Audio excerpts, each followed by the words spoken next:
What is love? Don't hurt me. Don't hurt me no more. Man, I don't know why that song is stuck in my head now. It just popped up as soon as we started the show. Either way, welcome back to New Stuff TV, the Untechnical Tech channel. I'm your host, Antoine. What is love? Don't hurt me, Richardson. And today we're gonna be talking about how I got these two phones, man. I got the Galaxy S22 Ultra and the Galaxy S23 Ultra. So without question, I really do love the Galaxy S22 Ultra. It was my daily driver for several months. I mean several months until the Galaxy Fold 4 came out, and I just wanted to try that one out for a few months. But then ultimately I ended up going back to the S22 Ultra because of its camera. It's just really hard to beat the camera quality that you're getting out of this little setup right here. But then Samsung comes along and tries to one-up themselves. They say, hold my beer, we're gonna give you 200 megapixels in the Galaxy S23 Ultra. And a couple of other things. We're gonna upgrade your S22 to an S23 Ultra. And I'll be honest with you, man, I feel a little bit, I don't know what the term is. I don't wanna be too negative, but being straightforward, I feel like Samsung has sold me the same phone I was already using last year. And let me tell you why. Let's just face it, perception is reality. When you look at these two phones, if I were to take the skin off and just have them sitting here naked, you would think this was the exact same phone left and right. And when you give someone something in the same exact package or a very similar package as you did previously, that's exactly what they're gonna think. But there are some differences in these phones aesthetically, and I'm here for it because I think it is slightly an improvement over the S22 Ultra. It's just that I feel like that's all they did. If you get a good look at the top of these phones, you'll see that the S23 here has a more squared off side panels that we have there, and then we have the rounded panels or sides of the S22 Ultra. And in my opinion, that actually makes the S23 Ultra a more holdable phone, and especially when you have it on its face or on its backside, you can just grip it better and pick it up. Whereas a lot of times I found myself kind of slipping off of the S23 Ultra, so I'm definitely here for that aesthetic change or structural change, being that they squared off the side rails. Then if you actually take out a set of calipers, you'll see that the S23 Ultra camera is slightly bigger than what you would find on the S23 Ultra, just slightly. In fact, it's just enough difference to make your older S22 Ultra cases not fit your new S23 Ultra cases. So with those two differences, we got the camera sizes, the lens sizes combined with the squared off sides here, you can't use your old cases. And that absolutely pisses me off because other than that, we do have the same phone. Now I know Samsung put better guts in here. We got a better processor and better this and better that. Better battery management for sure, okay? So when it comes to battery, we truly do have an all-day phone now. So I have the highest refresh rate going. I don't have anything conserving battery on this phone, and I get all day. As a matter of fact, last night I went to bed without charging the phone. I woke up and somewhere around 9 o'clock this morning, I had 15% left. And that was great, okay? I love the fact that this is an all-day battery now, even though it's got the same battery in it. All they did was do better power management. But when we look into these two phones side by side, as far as experience, they are exactly the same in regards to experience. The screens are pretty much the same. Everything performs the same. Now, I will tell you, I have not spent enough time with this S23 Ultra outdoors gaming and doing a bunch of heavy intensive activities to see if it will heat up the same way my Galaxy S22 Ultra would last summer. But that only time is going to be able to tell that story, whether this one's going to heat up or not. So I don't know if they've done better with cooling or not, but as far as actual performance with the gaming I've done and the apps that I've run simultaneously and just swiping through the phone and gliding through the interface, it is the exact same experience. So when I picked up the S23 Ultra, threw all my apps on it, got it all set up, I felt like I was using the exact same phone. Yes, there are lots of performance enhancements and upgrades under the hood, as far as even hardware even.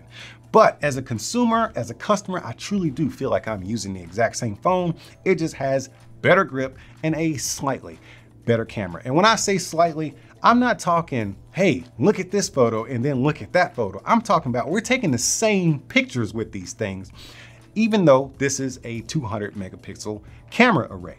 If you're a deep pixel peeper, you'll probably notice a difference because we're talking about 200 megapixels here, and that's for people who are probably going to be printing out their photos and doing really spectacular stuff with their photos. But if you're just the average person who is just taking pictures for your social media, such as Instagram, TikTok, Facebook, and stuff like that, you are not going to be able to tell the difference between the S23 and the S22 Ultra. Samsung spent a massive portion of their keynote speech talking about all the video upgrades and capabilities of the S23 Ultra. Shout out to Ridley Scott, no hate to my guy, but there's not a lot of people doing this kind of stuff with their phones. I'm telling you, regular people, I'm not talking about the people you see on YouTube, but us regular people, what we do with our phones is we hold it in portrait mode, okay? And then we press record and we have everything on auto. We take clips of our little dogs and our kids and, you know, memorable events, and then it stays up in the cloud. And a lot of us are even uploading to the Google One cloud at the Space Saver. We're using Space Saver. So we're actually taking away from the video and picture quality that we're getting once we upload it to the cloud. So I don't know if that was actually necessary. And that's where I always say, since about maybe 4 or 5 years ago, the cameras are there, okay? The cameras are there and they've been there. Yes, they've been upgrading them over time, and that's great. But there are other aspects of a phone that I feel like they can improve on, which is battery life. Check, they definitely did that. But they need to start talking to the people over at OnePlus, because OnePlus has got that battery life management on lock. They can improve on a couple of other things, like getting rid of the camera bump altogether, like making the phone a little bit thicker so you don't have to worry about cracking this 200 megapixel lens setup we got here.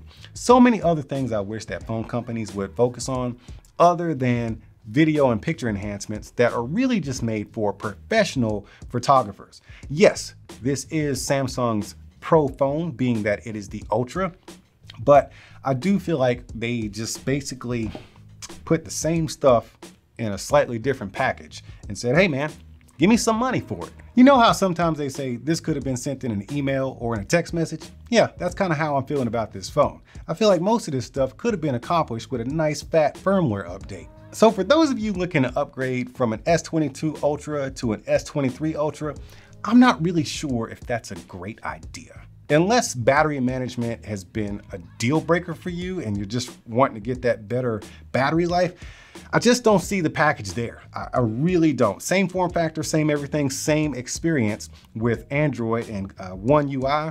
Everything feels exactly like home because you're getting the same phone.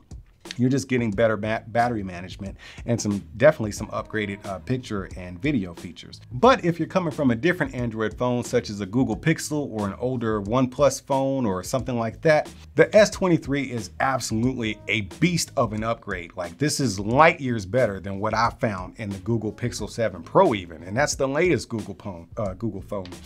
So yeah, that's my opinion about the Galaxy S23 Ultra. I feel a little bit slighted. I feel like Samsung sold me the same phone in the same package. So it's really my fault. I can't even blame Samsung for getting me like that, but hey, they got me because I'm keeping it. I'm actually gonna trade in my S22 Ultra, which they only gave me about 500 something bucks for, and move on with the big bad boy on the block here, which is the S23 Ultra. So what did you do? Are you planning on upgrading to the S23 Ultra from the previous S22 Ultra or a different phone altogether? Or are you skipping this one? I would love to know in the comments section. Look, I'm not an expert in this kind of stuff, but what I do know is I got. Y'all keep being good to each other, and I'll see you when I see you.